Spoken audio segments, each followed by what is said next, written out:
पहिल्यांदा या जमिनीची निवड. जमीन जमीन चारा उत्पादनासाठी जमीन, बरोबर की. आता जी जमीन आपल्याकडे जी जमीन आहे ती आहे, बरोबर की नाही. मग कोणाची जी जमीन आहे, the soil is classified according to texture, colour, mineral, बरंच आहे. जमीन ह्या विषयावरती बोलायला जर आपण गेलो, सॉइल ह्या फक्त एका पॉईंटवरती, तर आपल्याला दिवस सुद्धा पूर्ण नाही, बरोबर की नाही. आपण त्यातल्या त्यात जे काय काय जे मेन आहे ते आपण घेणार आहोत. तर जमिनी ज्या असतात त्या जमिनी त्याच्या टेक्स्चरनुसार, त्याच्या पोतानुसार काय क्लासिफाईड आहे. म्हणजे वालुकामय जमीन, चिकन जमीन म्हणजे त्याला क्ले सॉइल म्हणतात. वालुकामय जमीन, चिकन जमीन, आणि ह्या दोघांचं मिश्रण असणारी सँडी लोम सॉइल त्याला म्हणतात. वालुकामय पोयटा जमीन, वालुकामय पोयटा.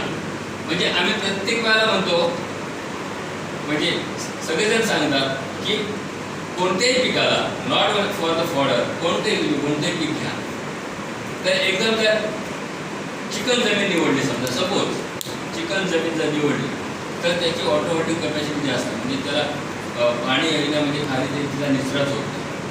आणि वालुकामय जमीन म्हणजे सँडी सॉइल.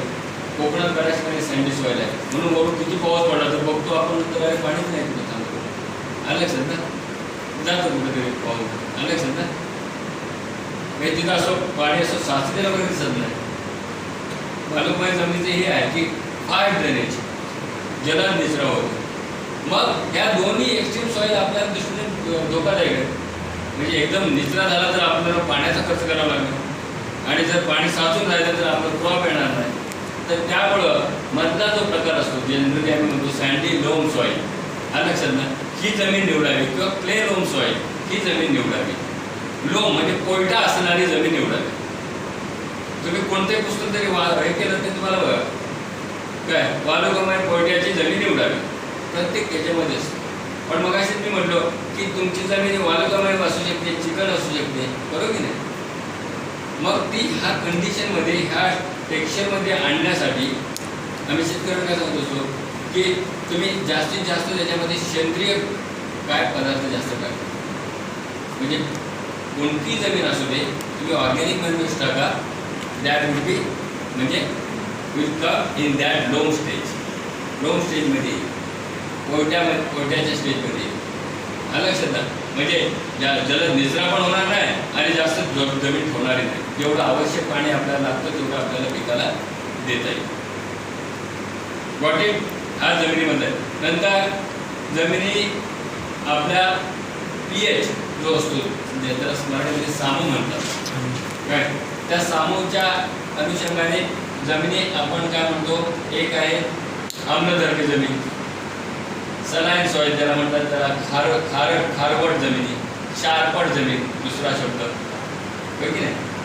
नंतर तिसरा आहे चोपण, म्हणजे काय म्हणतात त्याला अल्कली सॉइल्स, अल्कली अशा टाईप असतात. आणि आपली बेस्ट सॉइल कोणती, न्यूट्रल सॉइल, की ज्याचा pH जास्त कमी पण नाही आणि जास्त हाय पण नाही, अशी, बरोबर की नाही. मग pH आपला जर तसा असेल, फॉर एक्झाम्पल आता हा जो पनवेलचा जो पार्ट आहे, काही पनवेलचा हा खार लँड म्हणून फेमस आहे. खार जमिनी आहे, त्याच्यामध्ये भाताच्या जर आपल्या साधाच्या जाती लावल्या तर त्या तेवढं उत्पादन देत येणार, तर तेवढं उत्पादन देणार नाही. पण त्याच्या जर पनवेल 1, पनवेल 2 ह्या जर जाती लावल्या तर त्या सॉल्ट रेजिस्टंट असल्यामुळं, म्हणजे शारपट ह्याला प्रतिकारक क्षम असल्यामुळं ते काय करतात, चांगल्या उत्पादन देतात. लक्षात ना. मग जर आपल्याला वाटतं की बा आपल्या जमिनीमध्ये सालोसाल कुठे आपण काही येत नाही, काहीतरी सलाईन आहे किंवा ॲसिडिक ॲसिड ह्यापैकी 2 असतील, तर त्याचं आपल्याला अमेंडमेंट करता आलं तर करायचं. हां, सॉईल टेस्टिंग करून घ्या. जर तुम्ही समजा एक 50 समजा ॲनिमल्स ठेवणार असाल आणि तुम्ही जर प्लॅनिंग करत असाल तर सॉईल टेस्टिंग, आता सॉईल टेस्टिंग बऱ्याचशा ठिकाणी फ्रीमध्ये पण आहे, आणि आलाच खर्च तर जास्तीत जास्त 500-1000 रुपये खर्च आहे. म्हणजे आपली जी काही सॅम्पल असेल त्यातले सॅम्पल्स 15 सेंटीमीटर 20 सेंटीमीटर वरून तिथे कुठून काढायची, मिक्स करायची आणि मला वाटतं अर्धा किलो माती सफिशियंट आहे सगळं आपल्याला हे काढायसाठी. DHT त्याचं हे काय आहे, टेक्स्चर काय, सगळं त्याचं आपल्याला आराखडा मिळेल. सॉईल टेस्टिंग करून घ्या जमिनीचं. त्याच्यामुळं आपल्याला जर क्षारपड असेल काय, तर क्षारपड असेल तर त्यासाठी आपल्याला कॅल्शियम सल्फेट नावाचं एक इंग होतं जिप्सम, ते ॲड करायचं. त्याचं प्रमाण आहे 2 ते 5 metric ton per hectare. 1 hectare क्षेत्रासाठी 2 ते 5 मेट्रिक टन. एक्स्ट्रीम जास्त असेल तर मग ती 5 येईल. जर मध्यम असेल सलाईन तर आपल्याला ते 2 पर्यंत ते वापरून घ्या. पण आपल्याला जमिनीत आपल्याला काय करतात, अमेंड करता येतात. इन कॉन्ट्रॅरी जर ॲसिडिक सॉईल असेल तर कॅल्शियम कार्बोनेट वापरायचं, चून खडक, तो सुद्धा मिळतो कृषी सेवा केंद्रामध्ये. त्याचं पण प्रमाण 2 ते 5 according to the that acidity किती लेवल आहे त्याच्यावरती अवलंबून. पण द बेस्ट सोल्युशन हे आपण जो सॉईल टेस्टिंग रिपोर्टमध्येच ते आपल्याला देऊन देतात कोणती पिकं घेऊ शकतो. बरोबर की नाही. आपण जर म्हटलं की मला चारा पिकाचं काहीतरी नियोजन करायचं, चारा पिकं मला ही घ्यायचं, मका घ्यायचे, ज्वारी घ्यायची, बाजरी घ्यायची, काय घ्यायचं, मग ते त्यांना देणार. सॉल्ट जर एकदमच जर असेल तर सॉल्ट टॉलरंट क्रॉप सुद्धा आहे. सॉल्ट टॉलरंट क्रॉपमध्ये बार्लीचा खूप मोठा उद्योग आहे. बार्ली म्हणून आहे जी बियर बनवण्यासाठी वापरतो का बार्ली, जव जाई वगैरे. बार्ली ओडियम हलगे त्या युपीमध्ये ती खूप होते. थंड जरासं थंड हवामान लागतं, पण आपल्या इथं सुद्धा ऑक्टोबर नोव्हेंबरमध्ये जर घेतलं ना थंडीमध्ये तर ती येऊ शकते. ओट येतो आहे, बार्ली येतो. सांगायचं तात्पर्य काय तर तिथं सॉल्ट रेडिशन बार्ली आहे. नंतर वृक्षामध्ये तुमचं दशरथ आहे, सुमावूळ आहे. लक्षात ना, म्हणजे आपली जगणं कळलं बाबा आपल्याला सॉल्ट हे आहे, सॉल्टी आहे सॉईल, तर त्या ठिकाणी स्किप नाही करायचं वॉटर प्रोडक्शन. मग अशी पिकं कोणती तरी घ्यायची किंवा अमेंड करून त्या ठिकाणी आपली जी काय जी पिकं ठरवली ती आपण घेऊ शकतो. ओके, जमिनीच्या बाबतीत सगळं हे झालं. आता जमीन हवामानाचं मगाशीच मी तुम्हाला म्हटलं की हवामानाच्या संदर्भात की ज्या ठिकाणी जी पिकं कोणत्या हवामानात येतात ह्याची माहिती असणं गरजेचं आहे. मी नेहमी एक उदाहरण देत असतो की आपल्याकडे ॲपल येणार नाही तसं नाही. ॲपल येतील, दॅट विल ग्रो, त्याला पानं येतील, पण त्याची जी फ्रूटची साईज आहे, तो फ्रूटची जी क्वालिटी आहे दॅट कुड नॉट बी मेंट. मग आपण आपलं विनाकारण काहीतरी म्हणजे असं ओढून ताणून करण्यात काही हरकत नाही. जे आपल्याला माहिती आहे की बाबा हे इथे येतच तर ते तुम्ही प्लॅनिंग करा. त्याप्रमाणे मगाशी मी म्हणलो की तुम्ही 1 एकर आहे ते DHL 6 किंवा त्याच्या भरण्यासारख्या नेत्यांच्या मोठ्या प्रमाणात लावून टाका. म्हणजे क्वालिटी तुम्हाला ऑर्डर थ्रूआउट इयर मिळेल. बरोबर की नाही. पण मी मगाशी एक आणखी वाक्य म्हणलं होतं की that should be given in mixture. कधीतरी आपण सतत आपण म्हटलं की प्रोटीन्स आहेत म्हणून आपण अंडीच खात नाही. बरोबर की नाही. म्हणजे बाबा चला आज नाही, आज जेवायचंच नाही, आपल्याला त्यामध्ये भात लागतो, थोडासा डाळ लागते. म्हणजे हे सगळं आपल्याला जनावरांच्या बाबतीत सुद्धा आपल्याला बघितणं गरजेचं आहे. मग सरकारी देश आपल्याकडे पाहिजे एवढा म्हणून दर दिवशी सरकारी दिला तर त्याच्यामध्ये ऑक्झॅलिक ॲसिडचा कमी असेल, जसं ऊसासारखं नाही आहे, पण त्याचा परिणाम जर लॉंग टर्म तुम्ही देत असाल तर त्याचा परिणाम कधीतरी होणारच ना जनावरांच्या ह्याच्यावर. तर that should be given in a mixture. म्हणून मग कधीतरी सुमावळ घ्या, कधीतरी हे घ्या, कधीतरी चवळी टाका, कधीतरी पॅरा टाका, काय प्रॉब्लेम नाही. असं जरा मिक्सचरमध्ये आपल्याला चारा देणं गरजेचं. नंतर जमीन हवामानामध्ये सगळ्यात महत्त्वाचं म्हणजे की जिथे लसूण गवत जे आहे, बरेचसे शेतकऱ्यांचे मला फोन येतात की लसूण गवत आपल्याकडे काय येतो चांगला. तर म्हटलं ऑक्टोबर नोव्हेंबर डिसेंबर जानेवारी फेब्रुवारी मार्च एप्रिल आणि मे एवढ्या ह्या 8 महिन्यात येतो चांगला. 8 महिन्यामध्ये पहिले 3 महिन्यांच्या नंतरचं कटिंग आहे म्हणजे, आणि नंतरचं कटिंग आहे ते 1 महिन्याच्या अंतराने 1.5 महिन्याच्या अंतराने आहे. म्हणजे 3 कटिंग आणि हे 1 कटिंग, हार्डली 4 कटिंग मिळणार. मग 4 कटिंगसाठी तुम्ही एवढा तुमचा वेळ देऊ नका. ते जर कट केल्यानंतर परत राहिलं असता मेमध्ये, जूनमध्ये, जुलैमध्ये, ऑगस्टमध्ये, सप्टेंबरमध्ये, तर आपल्याला 4 वर्ष जवळचे चारा मिळणार. तर ते शक्यता कमी आहे. तर त्यामुळं लसूण गवताचा पर्याय तुम्ही सोडून द्या. दुसरं बाजरा, ज्वारी वगैरे ही सुद्धा आहे ती ब्रॉड रेजिस्टंट आहे. जरा पाणी साचलं तरी येत नाही, खरीपमध्ये येत नाही आपल्याकडे इथं कोकणात. काय तर अशा वेळेला तुम्हाला हे जे पॅरागवत आहे, थोडासा पार्टमध्ये पॅरागवत लावलं तर पॅरागवत तिथे येणार आहे. DHS आहे, पॅरागवत आहे, असं थोडं तुम्हाला करावं लागेल. 1-2-4 महिने तुम्हाला चवळी वगैरे ह्या जे आहेत कडधान्य वर्गीय ते तुम्हाला मिळणार नाही. काय 2-4 महिने ठीक आहे, पण थ्रू आउट इयर कायमच्या कायम तीच क्रॉप्स जनावरांना घालणं सुद्धा धोकादायक आहे. आता आणखी एक एक्झाम्पल, बेस्ट एक्झाम्पल सुबाबूळ आहे. सुबाबूळमध्ये मायमोसिन नावाचं एक टॉक्सिक असतं. सतत जर सुबाबूळ दिलं तर मग जनावरांचे पण केस वगैरे गळतात. कळलं की नाही? ऊसाचे वाढे सुद्धा जनावरांना सतत देऊ नये. बऱ्याचशा ठिकाणी आता ते छावणीमध्ये ज्यावेळेला बांधतात त्यावेळेला काही पर्टिक्युलर पिरियडमध्ये देतात, पण जर थ्रूआउट इयर जर दिलं तर त्याच्यामध्ये ऑक्झॅलिक ॲसिड असतं. जनावरांचे जे बोन्स असतात त्याच्यामधलं जो कॅल्शियम आहे ते कॅल्शियम ऑक्झिलेट्स तयार होतात. मग ते लघवीद्वारे वगैरे ते बाहेर पडतात आणि त्याच्यामुळं काही कालांतर जनावरे अशी एकदम बारीक होतात. कळलं की नाही? नंतर मग ते अनप्रोडक्टिव्ह होतं. थोडक्यात रिप्रोडक्शन सिस्टीम त्यांची सगळी होऊन जाते. म्हणजे सतत एकच चारा जनावरांना खाऊ घालू नये. That should be given in a mixture. नंतर आपण आता पेरणी करताना, बाकी आता तुम्ही सगळ्यांनी शेती करताय त्याच्यामुळे तुम्हाला बऱ्याचशा गोष्टी माहीत आहे. अगोदर नांगरट करायला पाहिजे, वखरणी करायला पाहिजे, त्याचे लेवलिंग करायला पाहिजे, त्याचे वाफे तयार करायला पाहिजे. बरोबर की नाही? वाफे तयार करून पाण्याचे पाठ काढायला पाहिजे. काय सगळ्यांनाच काय ड्रीप आणि स्प्रिंकलर वगैरे जे इरिगेशन सिस्टीम्स आहेत दॅट कुड नॉट बी अफोर्डेबल. बरोबर की नाही? आणि मी तर म्हणतो चारा पिकामध्ये त्याची आवश्यकताही नसणार नाही. काय तर त्यासाठी तुम्ही जर व्यवस्थित इरिगेशन चॅनल्स प्रिपेअर. बरोबर की नाही? काय प्रॉब्लेम नाही. आता हे एक तर वाफे तयार झाले की मग सोईंग गेलं, पेरणी आली. बरोबर की नाही? जी गवत वर्गीय आहे त्याच्यामध्ये प्लांटिंग शब्द आला. सोईंग म्हणजे पेरणी करताना सुद्धा आपण जर बघितलं की बहुतांशी शेतकरी सुद्धा आणि बऱ्याचशा संस्था सुद्धा मी पाहिलेल्या आहेत की मग ते काय करतात, एक दिवसात नांगरून ठेवतात, मका वगैरे आणतात आणि आपलं काय करून जातात असं बसून वगैरे टाकून देतात, फेकून देतात, पाणी देतात. म्हणजे त्या ठिकाणी डेरिनेशन पण चांगलं येतं, सगळं चांगलं येतं. मी म्हटलं की प्रत्येक ठिकाणी सायंटिफिक अप्रोच थोडा जरी ठेवला, थोडेसे लेबर्स लागतील कदाचित. बरोबर की नाही? एक लेबरने केलं समजा तर 2-4 लेबर जातील. काय 300-1200 रुपये जातील, 1200 ते 1500 रुपये जातील. पण त्याच्यापासून तुम्हाला जे उत्पन्न मिळणार आहे ते जे आम्ही देतो ते त्याप्रमाणे मिळेल ना. नाहीतर मी आता एका ठिकाणी पाहिलं की त्यांनी 15 ते 20 एकरवरती जो मका, ज्वारी, बाजरी घेतलेली आहे. काय पण त्याची पेरणी बघितली तर सगळी अशी केलेली आहे ब्रॉडकास्टिंगमध्ये. काय सगळं जर उत्पादन काढलं तरी ते 2 ते 3 टन पण होणार. किती क्षेत्रावर? 20 एकर.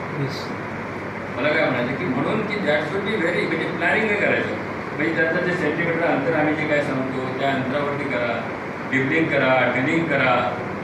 काय त्या ठराविक अंतरावरती पेरणी होणं महत्त्वाचं. म्हणजे सोईंगमध्ये काय लक्षात ठेवायचं? Time of sowing is very important. कधी पेरणी करायची? हां, हे सगळ्या पिकामध्ये वेगवेगळे प्रत्येक बदले करायचे, पण time of sowing is very important. किती अंतरावरती पेरणी करायची? कारण अंतरावरती पेरणी केली तर ऑप्टिमम प्लांट पॉप्युलेशन आहे ती मेंटेन होते. आपण आता म्हणतो की नाही एका घरामध्ये एका रूममध्ये किती माणसं राहायचा एक हा आहे ना, ठोकताळ आहे ना. नाहीतर आपण 10 माणसं जर एका रूममध्ये राहिलो 10x10च्या रूममध्ये सपोज, तर आपली जी हालत होते तशी ती प्लांटची होणार. काय competition, there will be competition for सगळ्यांसाठी, न्यूट्रिएंट सगळ्यांसाठी कॉम्पिटिशन. ओके नाही? त्यामुळे प्लांट पॉप्युलेशन मेंटेन करण्यासाठी प्रॉपर स्पेसिंग किंवा प्लांटिंग डिस्टन्स गरजेचं आहे. नंतर आपण पेरणी करताना आपण बियाण्याने पेरणी करणार का आपले जे आता गवत आहे त्याला आपल्याला असे कांड्या सुद्धा आपल्याला चालतात, जसे ऊसाच्या कांड्या असतात त्या लक्षात ना, त्याची उपलब्धता पण बघणं गरजेचं आहे. ते आपल्याला कॅल्क्युलेट करता येणं गरजेचं आहे की बाबा समजा मला ते एवढे 1 एकरवरती मला जर लागवड करायची आहे सपोज, तर मला बाबा साधारण किती लागणार कांड्या हे तुम्हाला इथं मला कोणाला फोन करायची सुद्धा आवश्यकता नाही. पण त्यासाठी एक फॉर्म्युला आहे, तो फॉर्म्युला लिहून घ्या. Plant population is equal to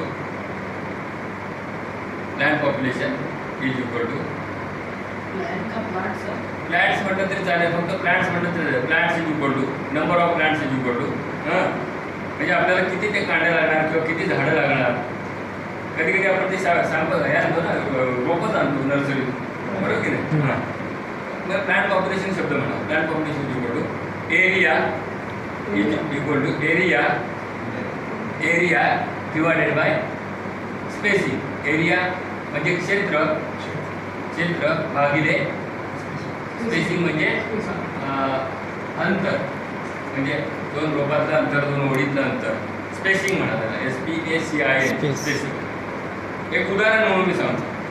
एक उदाहरण म्हणून समजा 1 हेक्टर क्षेत्रावरती, बरोबर, 1 हेक्टर क्षेत्रावरती मला आंब्याची लागवड करायची काय, आणि त्याचं माझं स्पेसिंग आहे 5 बाय 5 मीटर.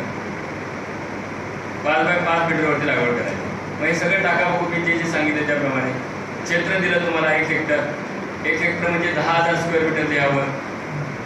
10,000 स्क्वेअर मीटर, 10,000 टाका आकडा, हां, भागिले आंब्याचं स्पेसिंग किती सांगितलं तुम्हाला, 5 बाय 5 भागिले 5 गुणिले 5 करा, ते 5 मध्ये 25 करा. हां, किती 400 झाडं लागतील ना, किती 400 झाडं तुम्हाला ऑर्डर करावं लागेल. मला भाऊ 1 हेक्टरवरती मला तुम्हाला लगेच म्हणजे लक्षात येणार किती 1 हेक्टरवरती ती बरोबर बसणार. समजलं ना. आता इथे मी काय मीटरचं काय कन्वर्ट केलं नाही, पण आपल्या जे ब्रांचेस स्पेसिंग जे असतात त्या सेंटीमीटरमध्ये असतात, त्या जरा मीटरमध्ये कन्वर्ट करून घ्यायच्या. 90 बाय 60 सेंटीमीटर असं समजा मला गवताची लागवड करायची आहे, तर 90 म्हणजे 0.9 गुणिले 0.6 म्हणजे 0.54 त्याला भागायचं 10,000ला. 10,000ला 0.54 भागितले येणारी जी फिगर असेल ते तुम्हाला number of plants required for 1 hectare area. You got spacing वरती त्या संख्या इकडे तिकडे होते. म्हणजे काही पुस्तकामध्ये 60 बाय 60 सेंटीमीटरवरती सुद्धा गवताची लागवड करावी असं म्हणतात, बरोबर की नाही. आता जे BNH वगैरे जे 10 आले वगैरे जरा आणखी जरा असे प्रोटीन वाढतात, त्यामुळे त्यांनी 90 बाय 60 आला केले. आलं का त्या बाहेर होईल. पण एक अंदाज तरी तुम्हाला येईल बाबा साधारण आपल्याला 20 ते 25,000 आपल्याला टोटल एवढं मटेरियल लागणार. समजलं. म्हणजे एक करता आपल्याला हे करून दिलं. म्हणजे पेरणीच्या बाबतीत तुम्हाला लक्षात आलं, बरोबर की नाही. आता याच्यामध्ये आपल्याला रायझोबियमचे जीवाणू संवर्धक वगैरे एवढं काय चारा पिकामध्ये काय आवश्यकता नाही. कळलं. नंतर पेरणी झाल्यानंतर मग आता पुढचं काय येतं पिकामध्ये, खत व्यवस्थापन. खत व्यवस्थापनामध्ये द्या खत व्यवस्थापन.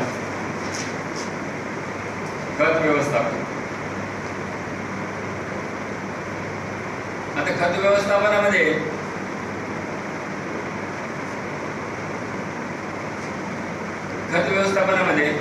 आजकाल अनेकदा आपण म्हणतो ना की सेंद्रिय खतं द्यायला पाहिजे, रासायनिक खतं जराशी आपण कमी द्यावी किंवा दिली तर आपण जी शिफारस केलेली आहे त्याप्रमाणे देणं गरजेचं आहे.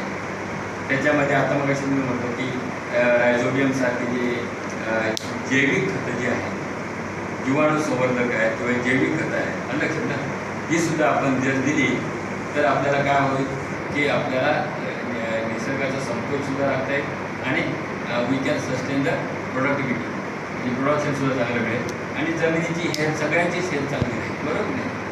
कारण नो पोल्युशन. एक्सेस आपण ज्यावेळेला आपण केमिकल्स वापरतो, फर्टिलायझर्स वापरतो, तर त्यामुळे सॉइल्सच्या वरती काय होतं, त्याचा विपरीत परिणाम होतो. त्या केमिकल्समुळे जे मायक्रो ऑर्गॅनिझम्स असतात जमिनीमध्ये काय की ज्यांचा रोल खूप आहे, ऑर्गॅनिक कार्बन प्रोड्यूस करण्याचा मेजर रोल त्यांचा आहे, मायक्रो ऑर्गॅनिझम्स.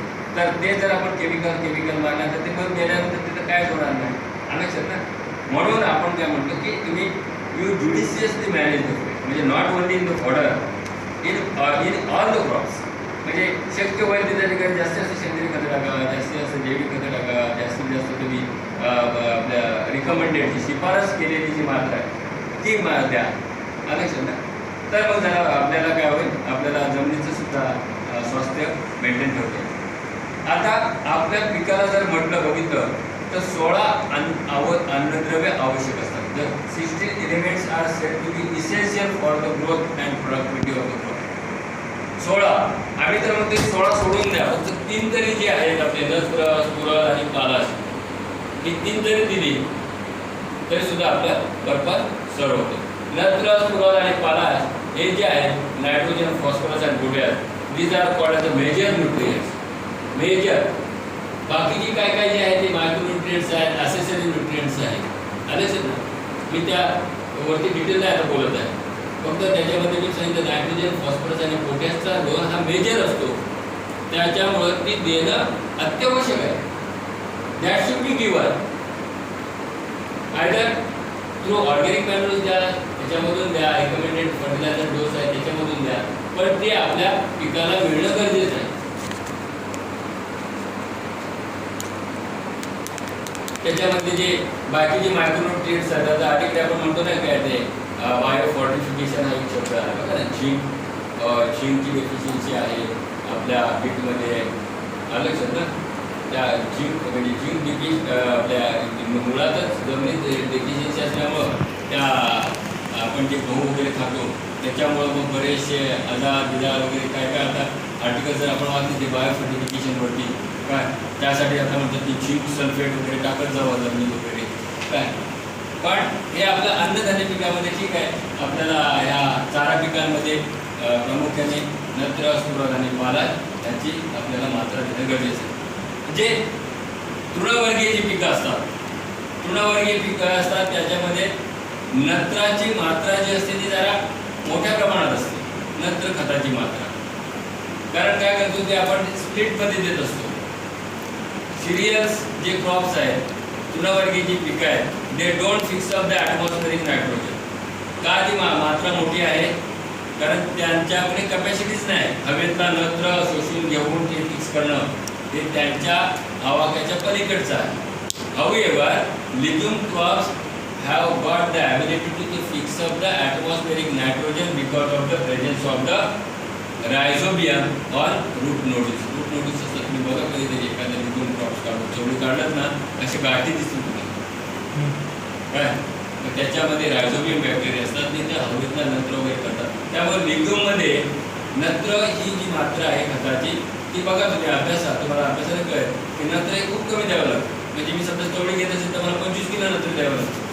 However, मका घ्यायचं असेल कारण ते तृणवर्गीय आहे, मला 120 किलो नत्र द्यावं, कळलं.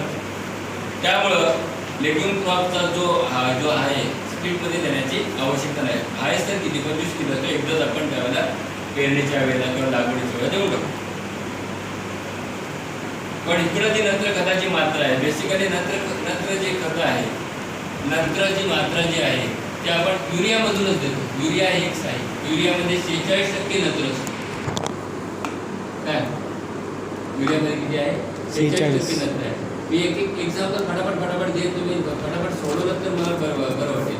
हां, की मला मी एका पिकाची मात्रा द्या, मका या पिकाला द्या 120 60 60 120 60 60 120 60 60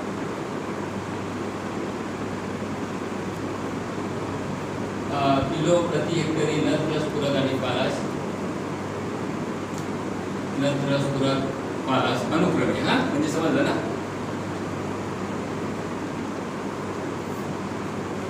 ही खताची मात्रा मला मका पिकाला द्यायची आहे, लक्षात ना. तर मला युरिया किती लागेल? युरिया नंतर फॉस्फरसचा सोर्स कोणता? सिंगल सुपर फॉस्फेट किती लागेल? लिहून घ्या, फक्त मी सांगतो तुम्हाला. सिंगल सुपर फॉस्फेट किती लागेल आणि म्युरेट ऑफ पोटॅश किती लागेल 1 हेक्टर क्षेत्रासाठी. मी बाकी तुम्हाला गुंठा वगैरे काय सांगितलं नाही. तुमच्या लक्षात आलं का मी काय बोलायचं आहे? हे तुम्हाला हे जरी एक्झाम्पल एक जरी सोडवलं तुम्ही काय,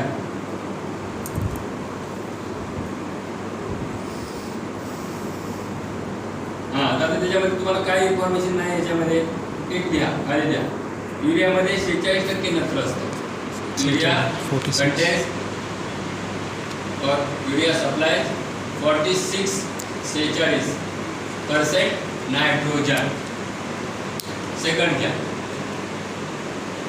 single super phosphate contains SSP म्हणतात त्याला. Single super phosphate contains 16%, 16% P phosphorus. P म्हणजे स्फुरद आहे ना तो P. आणि तिसरं 16 आणि म्युरेट ऑफ पोटॅश. तिसरा आपला फर्टिलायझर म्युरेट, MURIATE, म्युरेट किंवा असं मराठीत दिलं आहे muriate of potash. Muriate of पोटॅशमध्ये 60% आपल्याला काय मिळतो? 60% पोटॅश. म्हणजे त्याला पालाश म्हणतात ना. इथे बघा, इथे काय दिले? पालाश दिले. मराठी शब्द आहे पालाश. पालाश म्हणजे पोटॅश. हे तुम्हाला आता प्रमाण दिलेलं आहे.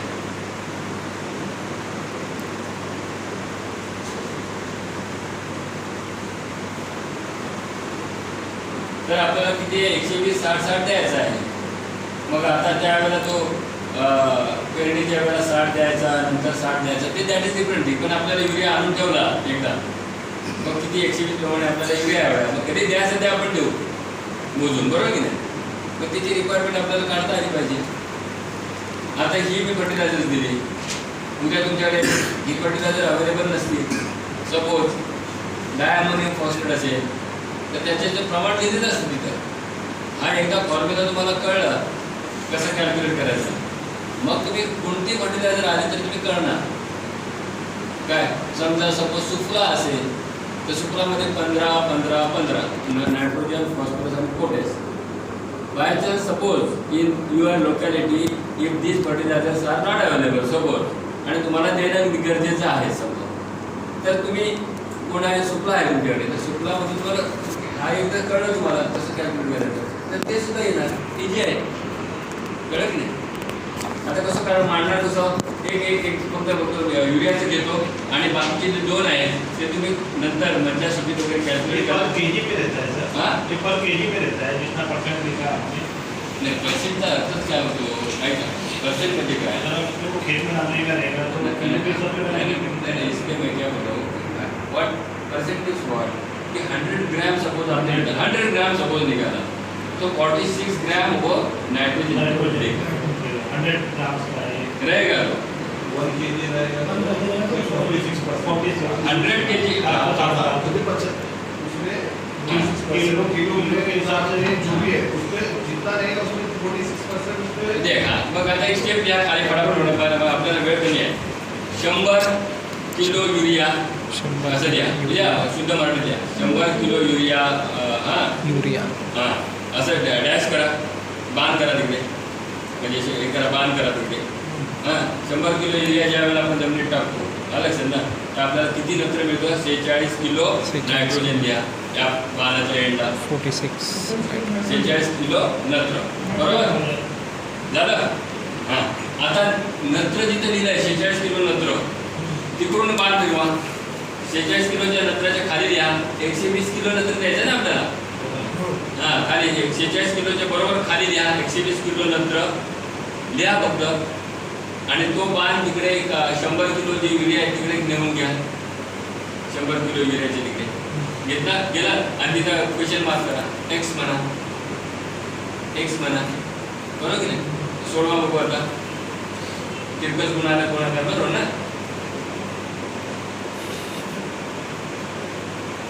120 गुणिले 2.17 240 250-60 पर्यंत येईल बघा. 240-260 या दरम्यान.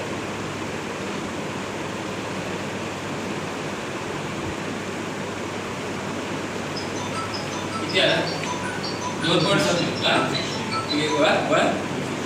260 आला, बरोबर. म्हणजे अशाच प्रमाणे कॅल्क्युलेशन करायचं.